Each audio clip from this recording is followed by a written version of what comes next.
Hello friends, कैसे हैं। अभी तक हम लोगों ने देखा है मोटिव्स और पर्सनालिटी के बारे में। उसकी बेसिक्स देखी हम लोगों ने, क्या होता है पर्सनालिटी, टाइप्स क्या होते हैं उसके। आज हम डिस्कस करने जा रहे हैं कुछ मेजर पर्सनालिटीज़ अलग अलग सेक्टर से, अलग अलग फील्ड से, जिनके वैल्यूज़ के थ्रू हम अपनी लाइफ में कुछ अच्छी चेंजेस इनग्रेन कर सकते हैं। इसमें पहला जो इस लिस्ट में पहला जो नाम होगा वो है हमारा विनोद कांबली का। विनोद कांबली अपने आप में एक यूनिक पर्सनालिटी रहे हैं। उसका रीज़न ये है कि 90s के टाइम पे कांबली और सचिन दोनों लोगों ने करियर की शुरुआत एक साथ की थी और लगभग दोनों लोग इक्वली टैलेंटेड भी थे। स्कूल टाइम में उन्होंने लगभग 600 प्लस की पार्टनरशिप की थी एक बार, और दोनों लगभग एक ही टाइम पे इंटरनेशनल क्रिकेट में आई और नए नए रिकॉर्ड्स बनाए इन लोगों ने।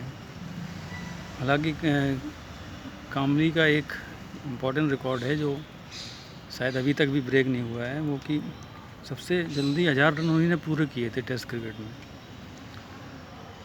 उसके अलावा डबल सेंचुरीज भी मारी थी उन्होंने टेस्ट ने अपने करियर के इनिशियल आस्पेक्ट में।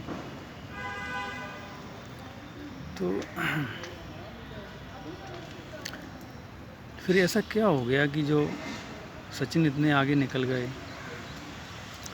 और कांबली सक्सेसफुल नहीं हो पाए। या तो कुछ लोग ये भी कहते हैं कि कांबली एक वेस्टेड टैलेंट है, कुछ लोगों का कहना है ये चीज़।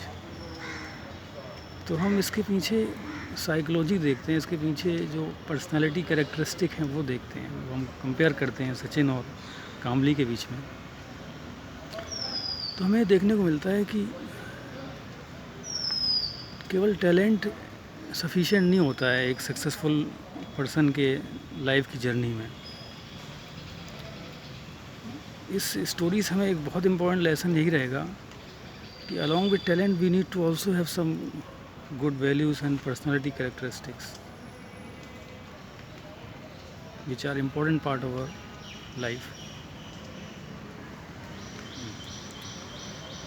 तो जो लैक्यूना था कांबली के अंदर वो था कि one thing is that he was indisciplined, और वो टाइम से प्रैक्टिस सेट्स पे नहीं पहुंचते थे और चीज़ों को लाइटली लेते थे। फोकस कम था, कंसंट्रेशन भी कम था। उसके अलावा अथॉरिटी फिगर जो होता है ना किसी भी ऑर्गेनाइजेशन में या किसी भी मतलब सेटअप में, उससे आप रेवल नहीं कर सकते बहुत ज़्यादा।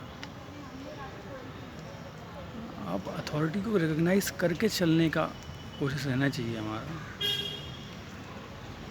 कांबली ने क्या किया कि एक तरफ कोच से भी उनका झगड़ा चलता था, दूसरी तरफ उनको कैप्टन से भी प्रॉब्लम रहती थी। हालांकि एक इंस्टांस हुआ था जिसमें उन्होंने अजहर को एक्यूज़ किया था मैच फिक्सिंग के लिए।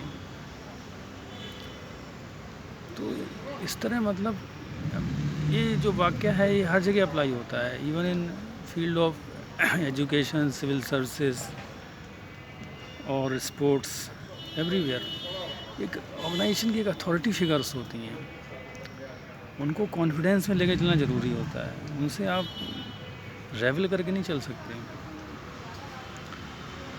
कोई दिक्कत है या कोई इशू है तो you can sort it out through negotiation, but you can not openly रेवल विद देम। तो ये दूसरी गलती थी उनकी। तीसरी गलती थी कि उन्होंने मतलब अपनी सक्सेस की वैल्यू नहीं समझी। अक्सर क्या होता है जब लोगों को जल्दी सक्सेस मिल जाती है, आसानी से सक्सेस मिल जाती है, तो वो उसकी वैल्यू करना कम कर देते हैं।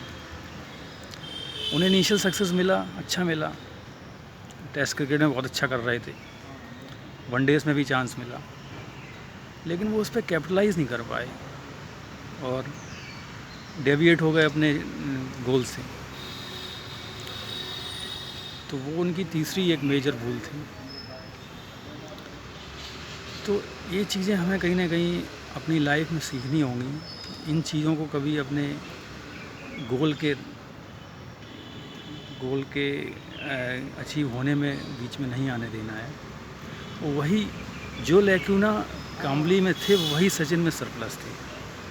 सचिन डिसिप्लिन थे, फोकस था, कंसंट्रेशन था, अथॉरिटी फिगर्स को भी रेस्पेक्ट किया उन्होंने,